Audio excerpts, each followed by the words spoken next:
स्वागत। आज हम डेटा एनालिटिक्स की दुनिया का गहन विश्लेषण कर रहे हैं। जी। हमारे पास जो सामग्री है वो इस फील्ड में आगे बढ़ने के लिए एक गाइड जैसी है, एक तरह का रोड मैप। हाँ, बिल्कुल। हमारा लक्ष्य है डेटा एनालिस्ट बनने के लिए जो जरूरी बातें हैं उन्हें तेजी से समझना। ये फील्ड बहुत बड़ा लग सकता है, पर हम कोशिश करेंगे इसे आसान हिस्सों में देखने की। हाँ, ये जरूरी है। तो सबसे पहले डेटा एनालिटिक्स है क्या? स्रोत क्या कहता है? स्रोत के अनुसार ये मूल रूप से डेटा से अहम काम की जानकारी निकालने का प्रोसेस है, अच्छा, ताकि बेहतर फैसले लिए जा सके। दिलचस्प बात यह है कि स्रोत इसे 4 मुख्य प्रकारों में बांटता है। पहला, वर्णनात्मक। हाँ, डिस्क्रिप्टिव क्या हुआ था। ओके। दूसरा, निदानात्मक। डायग्नोस्टिक, ऐसा क्यों हुआ। फिर तीसरा, भविष्य कहने वाला, प्रिडिक्टिव। हाँ, प्रेडिक्टिव, आगे क्या हो सकता है। और चौथा, प्रिस्क्रिप्टिव, यानी हमें क्या करना चाहिए। तो ये सिर्फ पीछे देखना नहीं है, बल्कि आगे के लिए प्लान करना है। बिल्कुल, यही इसकी ताकत है। ये हमें अतीत को समझने से लेकर भविष्य के निर्णय लेने तक ले जाता है। और यहीं पर स्रोत में बताए गए मुख्य सिद्धांत काम आते हैं। हाँ, जैसे डेटा कलेक्शन, डेटा इकट्ठा करना, फिर बहुत जरूरी है डेटा क्लीन अप, यानी सफाई। डेटा सफाई पर स्रोत काफी जोर देता है ना? हाँ, बहुत ज्यादा, क्योंकि गायब डेटा, डुप्लीकेट्स, आउटलायर्स, इन सबको ठीक करना होता है। वरना गड़बड़ हो सकती है। बिल्कुल, खराब डेटा तो खराब नतीजे ही देगा। इसके बाद आता है एक्सप्लोरेशन, विजुअलाइजेशन, फिर स्टैटिस्टिकल एनालिसिस और मशीन लर्निंग। ठीक है, तो एकदम बेसिक से शुरू करते हैं। स्रोत एक्सेल का जिक्र करता है। हाँ, एक्सेल, और ये सिर्फ लिस्ट बनाने के लिए नहीं है। अच्छा। इसमें सम, एवरेज, वी लुकअप जैसे फंक्शंस हैं, पिवट टेबल्स हैं, जो डेटा को फटाफट समराइज कर देते हैं। और चार्टिंग भी। हाँ, चार्ट्स। तो ये एक काफी शक्तिशाली शुरुआती टूल है। फिर आता है एसक्यूएल। एसक्यूएल, हाँ, स्ट्रक्चर्ड क्वेरी लैंग्वेज। ये डेटाबेस से बात करने की भाषा है। मतलब डेटा निकालने, संभालने के लिए। जी बिल्कुल, ये इंडस्ट्री स्टैंडर्ड है। ये दोनों, एक्सेल और एसक्यूएल, मिलकर ही काफी काम कर सकते हैं। लेकिन जब डेटा बड़ा हो जाता है, हाँ, या ज्यादा कॉम्प्लेक्स हो जाता है, तब प्रोग्रामिंग की जरूरत पड़ती है। स्रोत पाइथन और आर का जिक्र करता है। जी, ये दो सबसे पॉपुलर हैं। पाइथन में पांडास लाइब्रेरी है डेटा मैनिपुलेशन के लिए, बहुत फ्लेक्सिबल है। और आर में डीप्लायर है।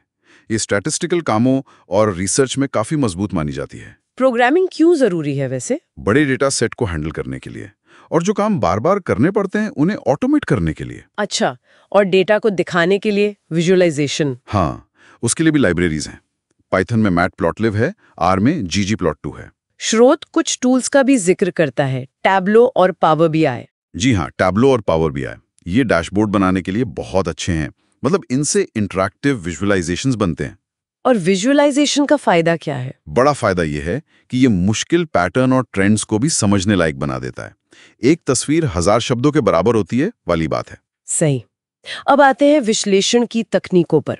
स्रोत डिस्क्रिप्टिव स्टैटिस्टिक्स की बात करता है। हाँ, वर्णनात्मक आंकड़े जैसे मीन, मीडियन, मोड, ये बताते हैं कि डेटा का सेंटर कहाँ है।